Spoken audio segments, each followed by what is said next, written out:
What's going on, everybody? We're going to do a video about semen retention and how often you should ejaculate. Let's get right into it. Is this popping up? I should be. Okay. I want to be really clear. I'm going to talk about frequency of ejaculation, not frequency of sex. Most people, when they hear this conversation, are going to Dave Asprey. I think this guy's a vegan. hear me say not to have sex. I'm telling you, have more sex, and here's how to do it. Have more sex? In Taoism, there's an agree. equation. It's your age in years minus 7, and then you divide by 4. It's going to give you a number. And they'll tell you to maintain your health, that's the number of days between ejaculations, the minimum number of days. So if you got the number of 7 when you run the equation, that means you ejaculate once every 7 days. Like, what? But I might die. No, that's the same voice in your head that says, if I don't have tacos, I might die. It's BS. If you never ejaculated again, you wouldn't die, but it probably wouldn't be very fun. That's really the game we're playing. Yeah, I made a video about this. Sex is fun at the end of the day. I've been doing semen retention for a streak, basically, of 2 years. I did go a tiny bit, but it wasn't full, and it was accidental.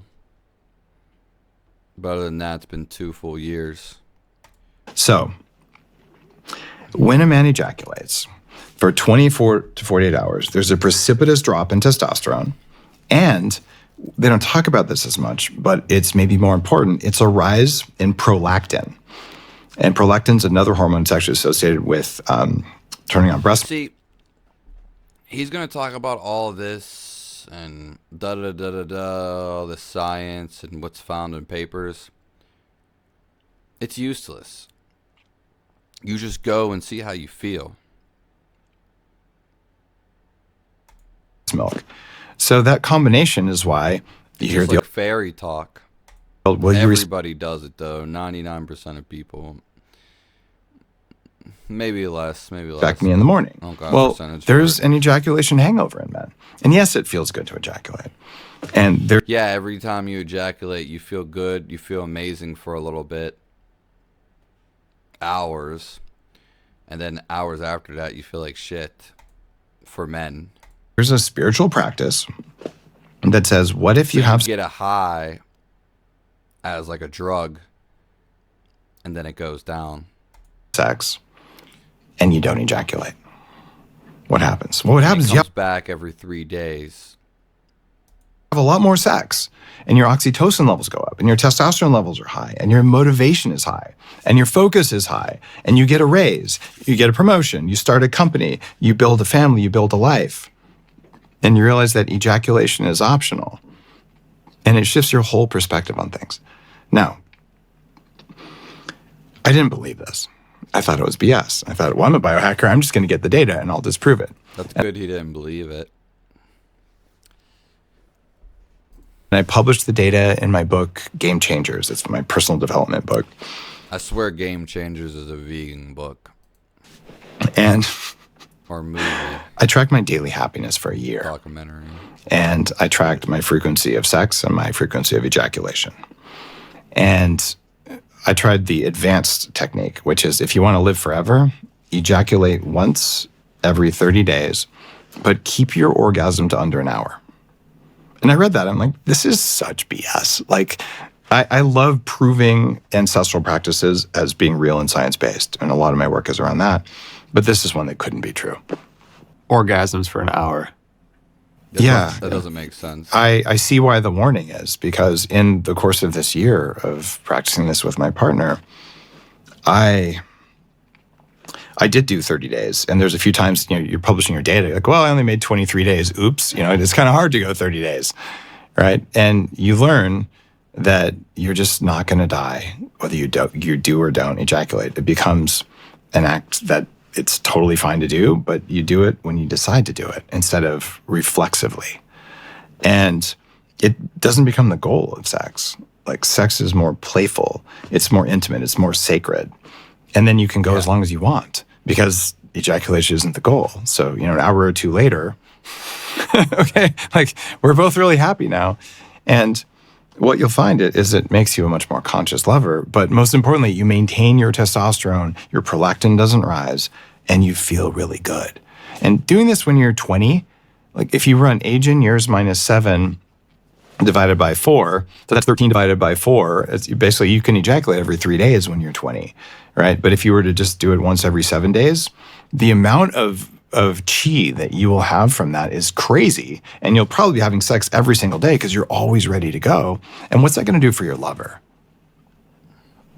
It's going to rock their entire world, right?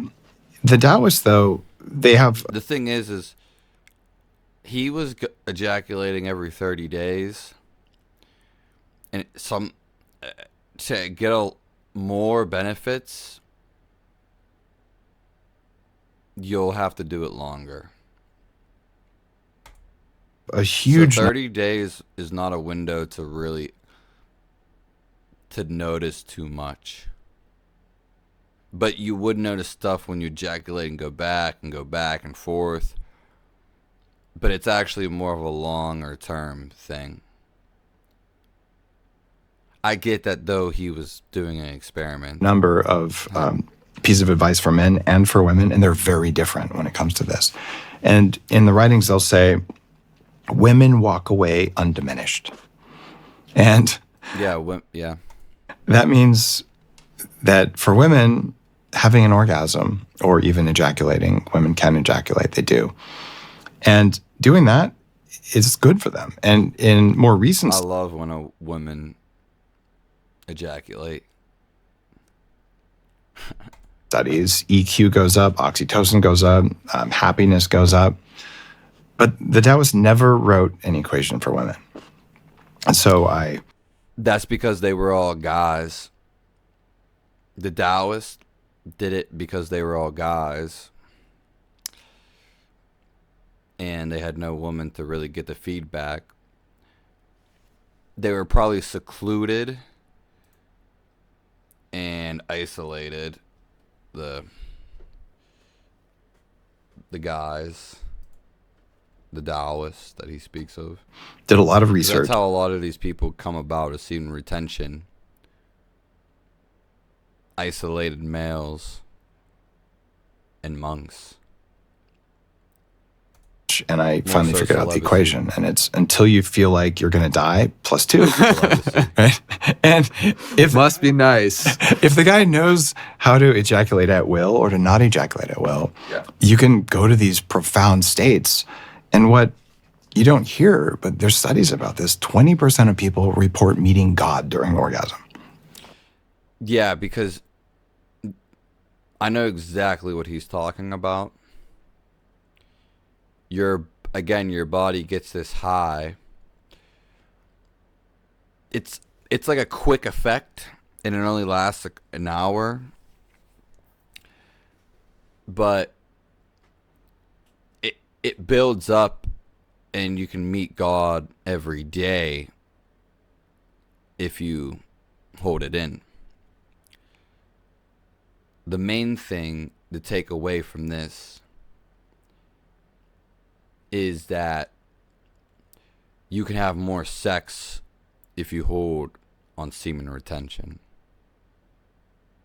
in a whole host and slew of other benefits. So your partner's laying there flopping around, making noises and doing whatever they do. They're having a profound healing spiritual experience. So one of the pathways to increasing your consciousness is through sacred intimacy. And if you're going to ejaculate every single time, it's going to be really hard to get there. So learning to be peaceful if you skip lunch, to be peaceful if you don't have food for 3 days, and learning to be peaceful whether or not you ejaculate, it's an advanced spiritual skill, and it radically improves your energy and it improves your relationships in ways you would never imagine. And it takes the focus from how do I get there to I'm not going to get there today. What else can I do that's fun?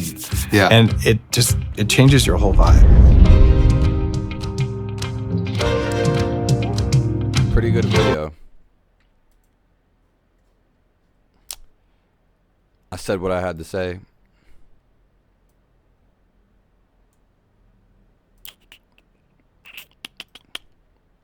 Thanks everyone for joining.